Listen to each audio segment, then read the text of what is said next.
지금 대통령실은 별로 반응하지 않고 있는데. 안 하시는 게 맞을 거예요. 근데 어디서 무슨 녹취 나올지 몰라요, 솔직히. 어디서 뭐가 나올지 모르기 때문에 네. 함부로 뭐 말하기 어려워요. 그러니까 가만히 있는 게 답이죠. 그게 진실이다. 그 설사 진실이라도 할지라도 네. 진실로 받아들이지는 않겠죠. 이미 이건 정쟁화됐기 때문에 네. 자기 편리할 대로 해석할 수밖에 없는 그럼 거잖아요. 이 이슈는 앞으로도 계속될 거다? 계속 갈 겁니다. 이거는 다음 대선까지 저는 갈 수 있다고 봐요.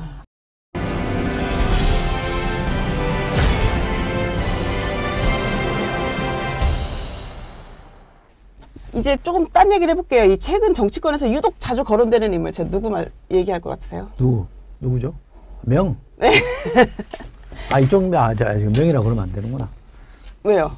우리가 흔히 이제 이재명 대표를 명이라고 많이 약칭하니까. 네. 예. 다른 분이죠. 예, 명태균 씨, 예, 말씀드리는 건데, 이제 김건희 여사가 공천에 개입했다는 의혹이 이제 제기된 상황에서 이 명태균 씨가 직접 이제 언론을 통해서 자기 입장을 밝혔잖아요. 근데 이분의 얘기는 김영선 전 의원이랑 나눈 텔레그램이 김건희 여사는 없다. 근데 다만 본인은 김건희 여사랑 텔레그램을 했다 이거잖아요. 근데 그래서 이제 별 문제가 없다. 그리고 여전히 김건희 여사의 텔레그램이라든가 음성 뭐 이런 게 아직 공개는 되고 있지 않은데, 일각에서는 그럼에도 불구하고 김건희 여사랑 명태균 씨 자체가 그 공천 관련된 얘기를 했으면 그거 자체도 문제가 아니냐 이런 얘기도 하기는 해요. 지금 명태균이라는 분이 취하고 있는 스탠스나 행동은 딱 예견된 그대로예요. 예견된 그대로다. 저거 말고 다른 길이 없잖아요. 나는 김건희 여사랑 아는 사이고 뭐 이런저런 얘기 주고받았다. 네네. 근데 뭐 실제로 조금씩 나오는 얘기 들어보면 공천과 관련해서 나는 힘이 없다. 이런 얘기를 했다는 거예요. 그런 것만 선별해서 내보내겠죠, 이제. 다른 게 뭐가 있는지는 모르겠습니다만 제가 그냥 레피셜로 뭐 아무 근거가 없긴 합니다만 그간의 녹취록에 나타난 김건희 여사의 말씀 스타일을 보면 이런저런 얘기를 막 했을 것 같은데 어쨌든 그건 제 뇌피셜이고 실제로 드러내는 건 그거겠죠. 그래야 명태균이라는 분도 검찰의 수사나 여러 가지에서 방어가 될 거 아니에요. 그렇죠. 자기를 지켜줄 사람이 누구겠어요. 지금 사법적으로는 대통령 부부 말고는 없잖아요. 그러니까 거기랑 척지는 거는 지금 하기 어려워요. 그렇잖아요. 그래서 그러면 이렇게 가는 거고 결국 이렇게 가다 보면 이제 본의 아니게인지 뭐 실제로 어떤지는 모르겠습니다만 이준석 대표의 부담이 점점 커져요. 그잖아요. 리스크가 좀 커지고 있는. 이준석 대표 관련 그런 얘기들이 계속 지금 나오고 있습니다. 그러니까 뭔가 이렇게 자꾸 이제 그림을 맞춰가고 있는 것 같아요. 이렇게 해서. 그러니까 시작은 김건희 여사에게 되게 포커스가 맞춰졌는데 점점 명태균과 이준석 의원 뭐 이런 식으로 조금 더 가는 것 같아요. 그렇죠. 그렇게 몰아가고 있는 거죠. 몰아가는 거다. 제가 볼 땐 그렇게 가는 것 같아요. 그러면 이쪽은 가만히 있겠냐. 잘 모르겠어요. 근데 지금 너무 보이는 그림 아닌가요? 몰아가는 거 아니에요, 지금 이렇게? 지금 대통령실은 별로 반응하지 않고 있는데. 안 하시는 게 맞을 거예요. 근데 어디서 무슨 녹취 나올지 몰라요, 솔직히. 뭐든지 상황이. 인생사가 그렇긴 하죠. 어디서 뭐가 나올, 요즘 워낙 녹취나 뭐 이런 녹음하는 게 자동 녹음이 되니까. 어디서 뭐가 나올지 모르기 때문에 함부로 뭐 말하기 어려워요. 그러니까 가만히 있는 게 답이죠. 이 명태균 씨랑 김명선 전 의원 국감 증인 채택됐잖아요. 국감 이제 7일부터 시작이 되면 나오겠어요? 안 나오겠지만 그 관계자분 국감 나와서 얘기하겠다라고 한 분 그랬잖아요. 모르겠어요. 누군지 모르겠는데 뭐 그야 뭐 선택적으로 얘기할 수밖에 없을 테고. 선택적으로. 그게 설사 진실인지는 모르겠지만 받아들이는 쪽에서는 선택적인 얘기라고 볼 수밖에 없겠죠. 왜냐하면 한쪽은 자유롭게 해주고 한쪽은 불리하게 만드는 거기 때문에 그게 진실이다. 그 설사 진실이라도 할지라도 진실로 받아들이지는 않겠죠. 이미 이건 정쟁화됐기 때문에 자기 편리할 대로 해석할 수밖에 없는 거잖아요. 그럼 이 이슈는 앞으로도 계속될 거다? 계속 갈 겁니다. 이거는 다음 대선까지 저는 갈 수 있다고 봐요. 이 이슈가 다음 대선까지 이번에 이슈가 잠복되고 들어가더라도 언제 또 무엇으로 터져 나올지 몰라요. 모릅니다. 그거는. 아니 이게 진짜 지금 굉장히 핫한 이슈로 지금 떠오르고 있는데 뭔가 나올 듯 하면서 지금 나오지 않고 있어서 마지막으로 이 질문까지 좀 드릴게요. 국회에서 열린 그 탄핵의 밤 행사 논란이 지금 좀 되고 있는데 강덕구 의원이 이 행사장 열 수 있도록 주선해줬다는 거 아니에요. 근데 보통 국회의원들이 국회가 아닌 외부에서 이제 그 행사할 수 있게 예약해달라고 이렇게 하면 해주기도 하잖아요. 아니 뭐 그렇게 시비를 걸 일이 뭐 있어요. 뭐 당 차원에서 탄핵 당론을 정한 것도 아니고 네. 당 지도부가 탄핵하자 이렇게 몰아가는 것도 아니고 그냥 한 명의 국회의원이 자기 네. 권한에 의해서 하는 거를 뭐라고 시비 걸 일이 뭐 있습니까? 아니 뭐 아주 심하게 공평하게 말하면 대통령 거부권 막 써도 되고 아니 국회의원은 자기가 가지고 있는 권한 쓰면 안 돼요? 그런 경우가 있어요. 탄핵도 사실 엄연히 입법부의 탄핵 소추는 권한이에요. 그잖아요. 거기서 네. 헌재가 최종 결정을 하는 거고 탄핵 심판을 하는 거기 때문에 이걸로 최종 끝나는 것도 아니잖아요. 그러니까 저는 그런 거 가지고 문제 삼느니 네. 차라리 스스로를 좀 되돌아보면 좋겠다. 스스로를 좀 되돌아본다. 그러니까 탄핵 이런 얘기 안 나오게 하면 되잖아요. 안 나오게 하면 된다. 국민들이 동의 안 하게 해주면 되잖아요. 그럼 이건 어떻게 봐야 될까요? 그 민주당에서는 어쨌든 당 차원의 논의한 건 없다라고 이제 분명하게 선을 걷는데 박찬대 원내대표가 행사에서 참여를 해서 이 탄핵에 관련된 발언을 막 했단 말이에요. 근데 이제 박찬대 원내대표가 국회의원이기는 하나 이제 원내대표라는 이제 지도부에 위치해 있단 말이에요. 그래서 약간 조금 그건 좀 섣부르죠. 이거는 조금 부적절한 정무적으로 행동인가요? 저는 좀 적절한 판단이라고 보기 어렵습니다. 아 정무적으로 조금 부적절했다. 우리가 뭐 제가 이제 그 탄핵에 대해서 좀 말할 네. 수 있는 입장 조금 아니까 네. 노무현 탄핵과 박근혜 탄핵 두 대통령의 탄핵의 차이 네. 하나는 실패하고 하나는 성공했느냐는 네. 뭐냐면 여러 가지 이유가 있습니다만 그 책으로 나올 거니까 보시고 이걸 하나를 말씀드리면 노무현 탄핵은 민심보다 국회가 앞장서 가버렸어요. 아, 네. 박근혜 탄핵은 민심보다 국회가 뒤에 있었어요. 따라갔다. 민심을 따라갔다. 네. 네. 그것이 승패를 나눈 주요 요인 중에 하나예요.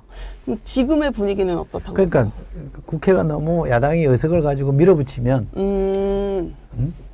네. 이런 탄핵 같은 중대한 문제는 민심이 네. 더 먼저 네. 움직이게 해주는 게 중요합니다. 그러니까 국회는 좀 이렇게 한 발 뒤에서 네. 욕먹을지라도 그때도 욕먹었거든요. 박근혜 탄핵 때 촛불 시위 가보면 네. 도대체 이 야당놈들은 뭐 하냐 도대체 안 나설 거냐 막 그랬는데 그래서 우상호 대표도 엄청 당시에 원내대표도 네. 공격을 많이 당했잖아요. 그런데 성공한 요인 중에 하나가 그거예요.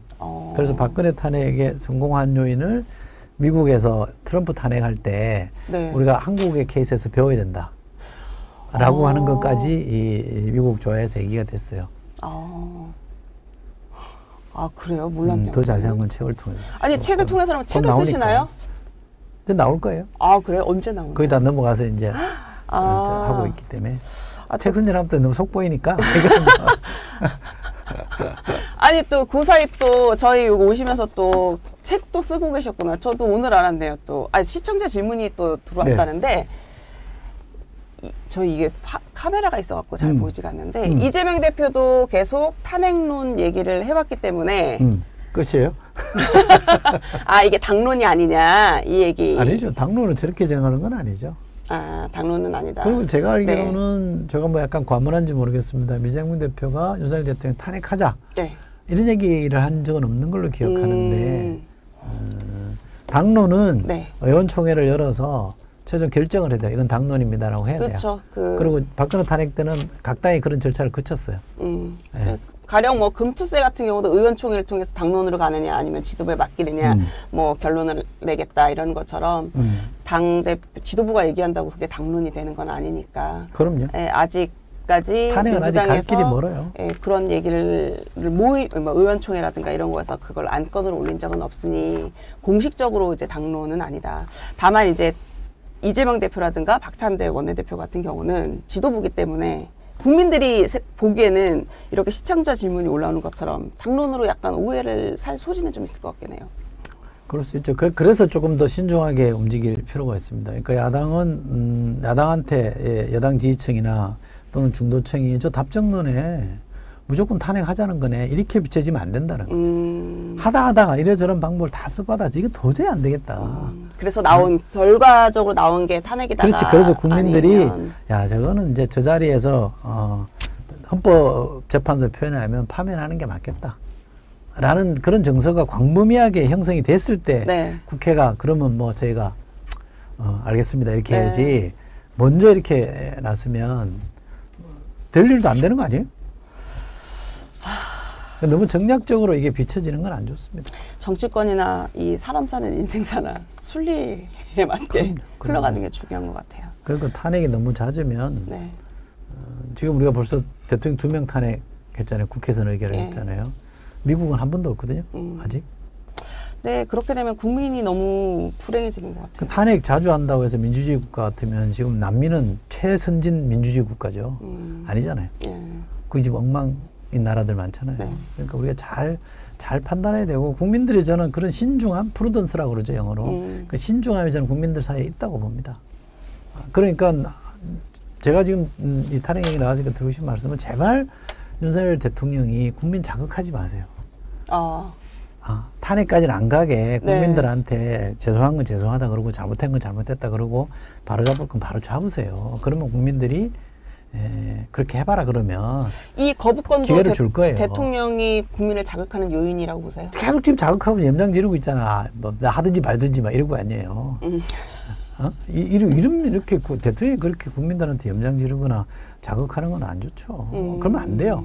정말 해서는 안 되는 일 중에 하나예요. 이 마지막으로 그러면 윤석열 대통령이 이 국면을 타개하기 위해서 아주 그냥 특단의 카드? 만약에 정무수석으로서 아이디어를 윤석열 정부의 정무수석이라고 하면 내실 아이디어. 아니 국민의 간단합니다. 그건 심플해요. 반전 카드 이런 거 있잖아요. 그러니까 생중계하는 기자회견을 열어서 국민들한테 죄송합니다. 제가 잘못했습니다. 부인 문제 이렇게 풀겠습니다. 최상병 문제 이렇게 풀겠습니다. 의료대란 문제 이렇게 풀겠습니다. 지금 대충 뭐 이제 어느 정도 어떻게 풀어야 되는지는 알고 있는 거 아니에요? 그렇게 하면 되죠. 그런데 제가 한번 정신 차리고 해보겠습니다.